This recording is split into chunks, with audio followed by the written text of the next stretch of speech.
Friends, listen, if Israel gets their way, they're pushing us to world war.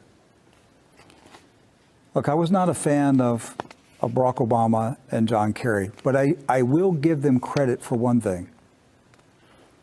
I would say thank God that Barack Obama and Benjamin Netanyahu did not like each other.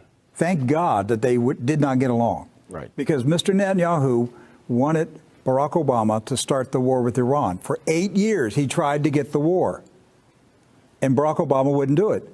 Barack Obama is not the type of guy who wants to have a war. He loves a revolution. He likes revolutions, not wars. You know what? Look, Barack Obama, his idea of talking to commanders or talking to communist revolutionaries. Right. He doesn't like talking to military commanders. He's uneasy sitting in a room talking to military commanders.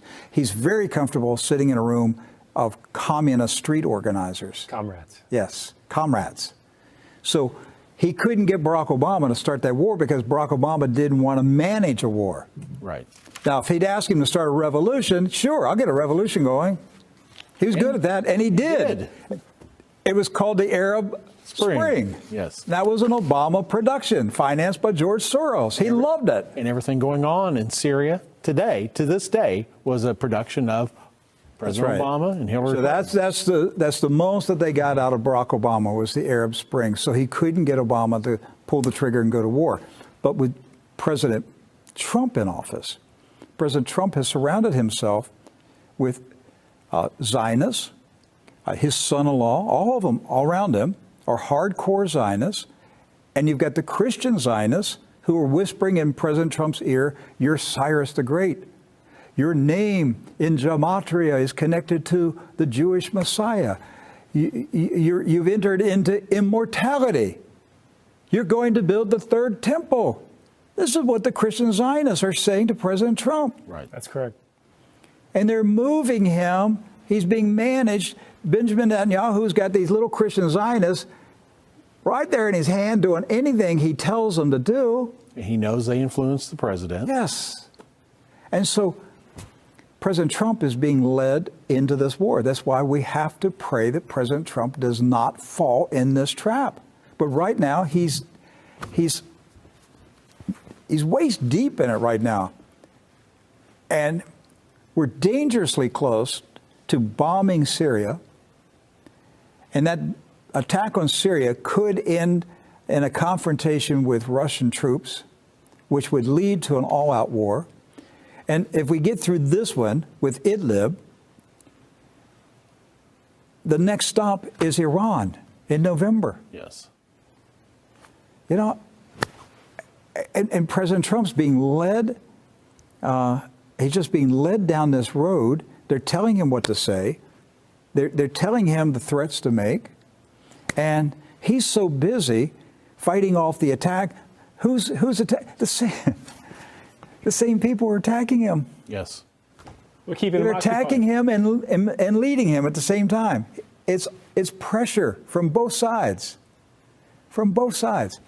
On the outside, they're saying, Donald Trump, you're a Russian stooge. You're a puppet for the Russians. And on the inside, he's being told, You're Cyrus. You're Cyrus, and you got to attack, even if it means attacking the Russians, because you're Cyrus. It's the same group of people whispering in each ear.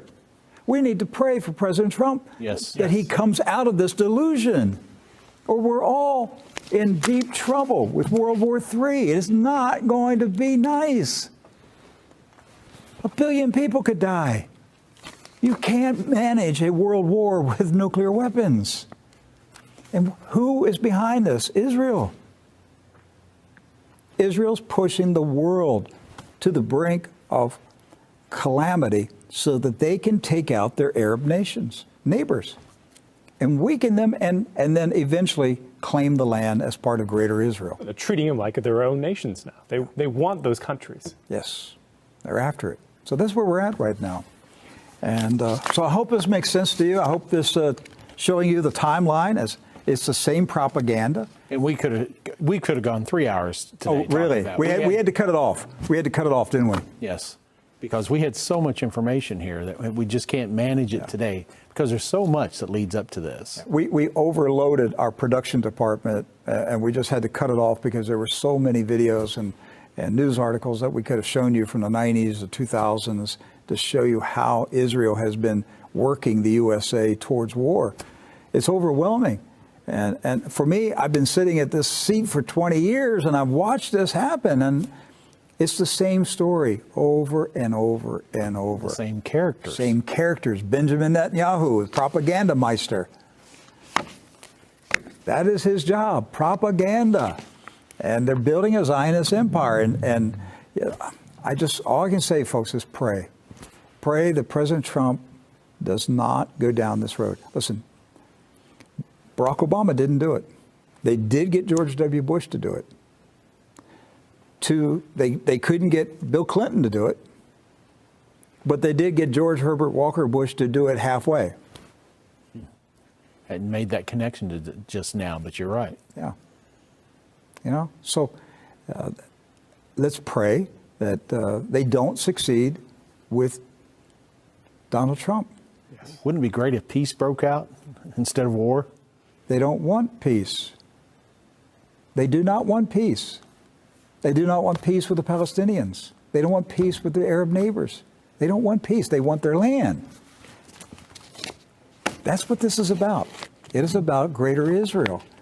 So thank you for hanging in there with us for over an hour. Been a long week, and we continue to pray.